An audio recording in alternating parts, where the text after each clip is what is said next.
अरे आगे से बोलो। अरे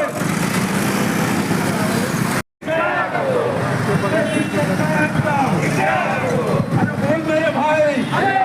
अरे बहुजन आघाडीचा बाळासाहेब आंबेडकरांचा बाळासाहेब आंबेडकरांचा अरे आरएसएस भाजप सरकारचं करायचं काय? आरएसएस भाजप सरकारचं करायचं काय? नरेंद्र मोदीचं करायचं काय? अमित शहाचं करायचं काय? मोदींचं करायचं काय? वंचित बहुजन आघाडीचे नेते आदरणीय बाळासाहेब आंबेडकरांनी महाराष्ट्र बंदला आवाहन केलं होतं आणि आज संपूर्ण महाराष्ट्रामध्ये या बंदला चांगला प्रतिसाद या ठिकाणी मिळताना दिसत आहे। आपल्याला माहिती आहे का, दिल्ली या ठिकाणी जंतर मंतरवर सोनम वांगचुक असतील किंवा संपूर्ण पदाधिकारी या देशातील वेगवेगळ्या विभागातून आलेले विद्यार्थी हे 1 महिन्यापासून त्या ठिकाणी आंदोलन करत आहेत। काही या देशामधील पेपर फुटीचं प्रकरण गाजलं आणि त्या पेपर फुटीच्या प्रकरणामध्ये या देशाचे शिक्षण मंत्री यांनी राजीनामा द्यावा ही त्यांची मागणी होती आणि या मागणीला धरून हे आंदोलन चालू असताना जो लोकसभेच्या संसदेवर जो मोर्चा निघाला आणि त्या मोर्चाला अडवून पोलिसांनी या देशाचे पंतप्रधान नरेंद्र मोदी आणि या देशाचे गृहमंत्री अमित शहा यांच्या सांगण्यावर ज्या ठिकाणी लाठीचार्ज केला आणि लाठीचार्ज मध्ये कुठल्याही विद्यार्थ्यांना न बघता त्यांच्यावर अमानुषपणे जो लाठीचार्ज झाला त्याच्या निषेधार्थ आदरणीय बाळासाहेबांनी जे पुकारायला बंद आहे।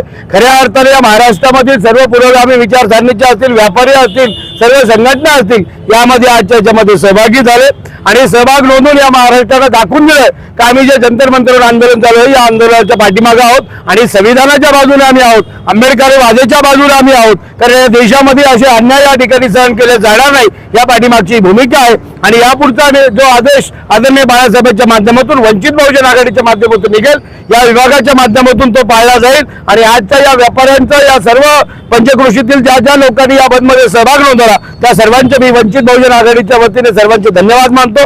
आजचं आंदोलन यशस्वीरित्या या तालुक्याचे तालुका अध्यक्ष SP वराळे त्यांच्याबरोबर त्यांची संपूर्ण टीम, आमच्या जिल्ह्याचे नेते, याबरोबर आमच्या जिल्ह्याचे संघटक कुशागावजी असतील, बरोबर संपूर्ण या ठिकाणची संपूर्ण टीम, याबरोबर आलेल्या जिल्ह्यातले सर्व ज्येष्ठ नेते आणि या परिसरातील भारतीय बौद्ध महासभा असेल, समता सैनिक दल असेल, वेगवेगळ्या संघटनांनी यामध्ये सहकार्य केलं त्यांचे सुद्धा मी मनपूर्वक आभार मानतो। धन्यवाद। 1 महिन्यापासून दिल्ली येथे जंतर मंतरवर CJPचे जे काही फाउंडर आहेत दिप्कीजी आणि सोनम वांगचुक सर यांचं 1 महिन्यापासून उपोषण चालू आहे।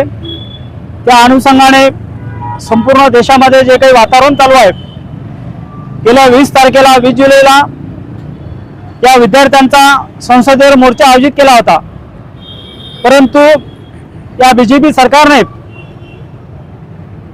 मोर्चा होण्याच्या अगोदरच जो विद्यार्थी आणि विद्यार्थिनीवर अमानुष्यपणे लाठीचार्ज केला, त्या लाठीचार्जमध्ये 2 मुलीचा मृत्यू सुद्धा झाला आणि कित्येक विद्यार्थी हे दवाखान्यात ऍडमिट आहेत। या अनुषंगाने वंचित बहुजन आघाडीचे राष्ट्रीय अध्यक्ष श्रद्धेय बाळासाहेब आंबेडकर यांनी महाराष्ट्र बंदची हाक दिली आणि त्या हाकेला आमच्या पश्चिम विधानसभेच्या वतीनं सर्व जिल्ह्याचे पदाधिकारी, तालुक्याचे पदाधिकारी आणि वेगवेगळ्या पक्षाचे पदाधिकारी, भारतीय बौद्ध महासभा, समता सैनिक दल या सर्व पदाधिकाऱ्यांनी आमच्या हाकेला आवाज देऊन आज या बंदमध्ये सर्वजण सहभागी झाले। त्याच पद्धतीनं मार्केटमध्ये आम्ही काल सर्वांना पत्रके देऊन जे काही व्यापारी मित्रमंडळ आहे त्यांना पत्रके दिले, बंदचं आवाहन केलं, त्यांनी सुद्धा आम्हाला त्याच्यामध्ये सहकार्य केलं आणि सकाळपासून त्यांचे संपूर्ण दुकानं बंद ठेवले। त्याच पद्धतीने पोलीस प्रशासनाने सुद्धा आम्हाला चांगल्या प्रकारे सहकार्य केलं। आम्ही काल त्यांना आपलं पत्र देऊन वंचित बहुजन आघाडीच्या सर्व पदाधिकारी जाऊन त्यांना पत्र दिलं, त्यांनी सुद्धा शांततेचा आम्हाला सहकार्य केला आणि जे पदाधिकारी कार्यकर्ते सर्व उपस्थित राहून आता बंद यशस्वी झाला, मी सर्वांचा मनपूर्वक आभार व्यक्त करतो।